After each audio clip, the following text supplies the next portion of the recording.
С начала года в Татарстане зарегистрировано 28 дорожно-транспортных происшествий с участием детей и пассажиров. В них 2 ребенка погибли и 31 пострадал. Основные причины таких происшествий – это выезд на полосу для встречного движения, нарушение требований сигнала светофора, игнорирование использования детских удерживающих устройств.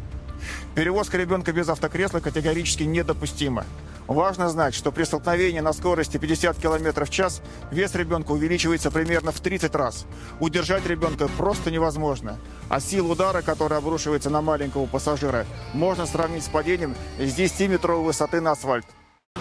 Согласно многочисленным исследованиям, использование в транспортных средствах детских автокресел позволяет снизить смертность детей на 54%, а риск получения тяжелых травм на 92%. Помните, что при возникновении дорожно-транспортного происшествия только детское автокресло способно сохранить жизнь и здоровье маленького пассажира.